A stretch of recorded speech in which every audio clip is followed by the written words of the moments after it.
জ্যৈষ্ঠ মাসের অমাবস্যা তিথিতে মা কালীকে ফল দান করলে ফল প্রাপ্তি হয়।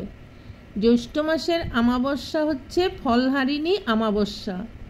শাস্ত্রমতে এই পূজায় কর্মফল হরণ করেন মা, যোগফল প্রদান করেন মা। এই তিথিতে শ্রীরামকৃষ্ণ শ্রী মা শারদাকে ষোড়শী রূপে পূজা করেছিলেন। এই পূজা করলে অর্থ, ভাগ্য, কর্ম, বিদ্যা, দাম্পত্য এবং প্রেম প্রণয়ের ক্ষেত্রে শুভ ফল প্রাপ্ত হয়।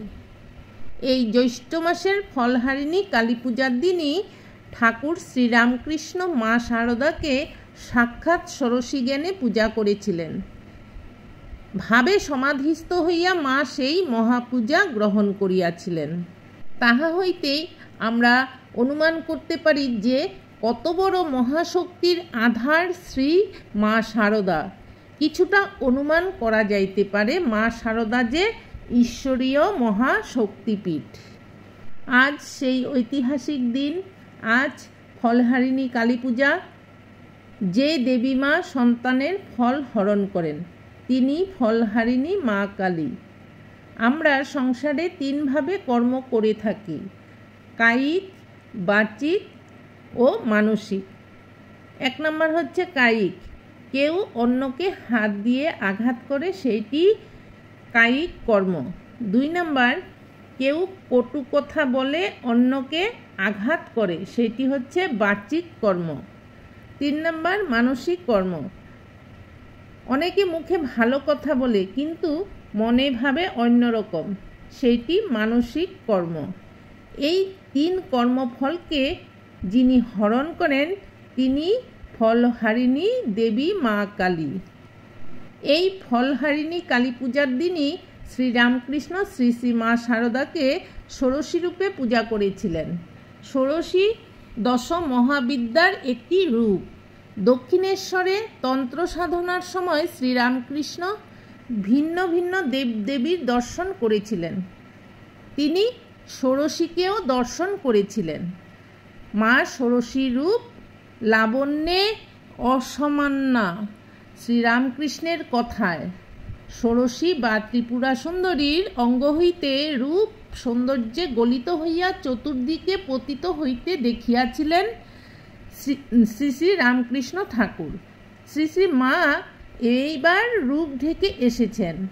সারা জগৎ প্রত্যক্ষ করেছেন আত্মার মহাবিকাশ। ষোড়শী উপচারে ঠাকুর নিজের ঘরে জগন্মাতাকে বিশেষ পূজা করিতে মনস্থ করিলেন। পূজার পূর্বকৃত সকল দর্শন করিতে করিতে মা শারদা অর্ধবাহ্যদশায় প্রাপ্ত হইলেন এবং ঠাকুরের ইঙ্গিতে পূর্বমুখী উপবিষ্ট পূজকের দক্ষিণ ভাগে উত্তরাস্য হইয়া উপবেশন করিলেন। সন্মুখস্থ কলসের মন্ত্রপুত বাড়ির দ্বারা ঠাকুর বারংবার শ্রী মা শারদাকে যথাবিধানে সব রকম বিধান মেনে মাকে অভিষিক্ত করিলেন।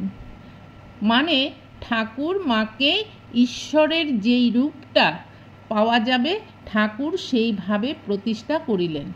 মন্ত্রবাড়ির দ্বারা গঙ্গার জল ছিটিয়ে মাকে প্রতিষ্ঠিত করলেন। অনন্ত মন্ত্র শ্রবণ করিয়া ঠাকুর প্রার্থনা মন্ত্র উচ্চারণ করলেন।